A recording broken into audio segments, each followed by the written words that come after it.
Em 1983, uma equipe de cientistas profundamente devotos conduziu uma experiência radical em uma instalação não revelada. Os cientistas teorizavam que um humano sem acesso a qualquer sentido ou forma de perceber e receber estímulos seria capaz de perceber a presença de Deus. Eles acreditavam que os cinco sentidos obscureciam nossa consciência da entidade e que sem eles, um humano poderia estabelecer um contato direto com Deus por pensamento.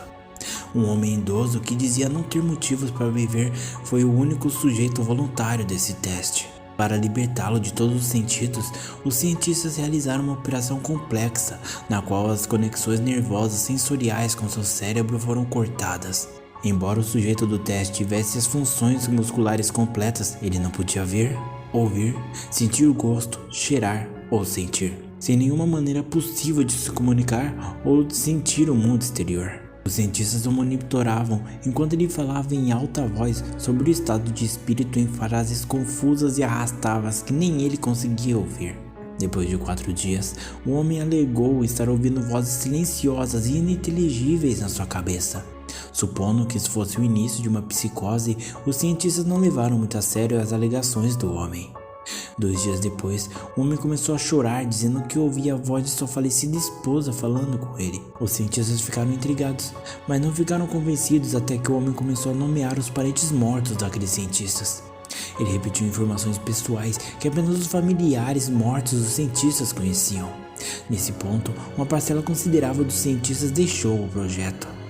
Depois de uma semana conversando com um parente falecido através de pensamento, o sujeito ficou angustiado.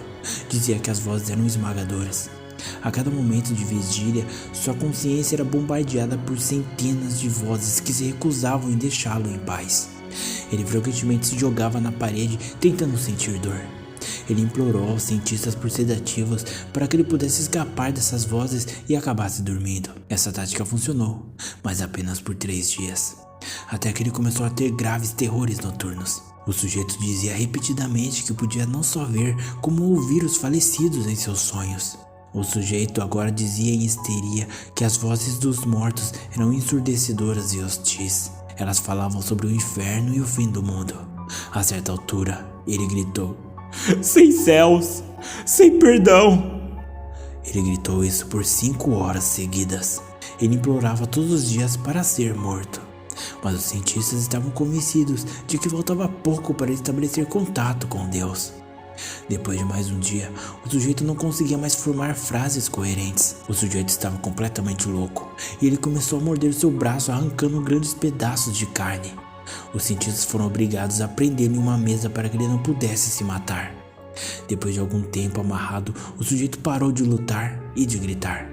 Ele olhava fixamente para o teto enquanto lágrimas silenciosas escorriam pelo seu rosto.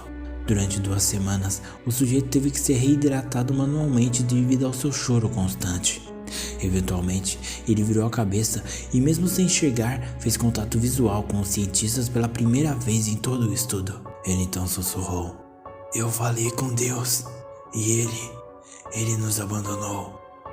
Depois de falar isso, seus sinais vitais simplesmente pararam. E até hoje não foi descoberta a causa da morte.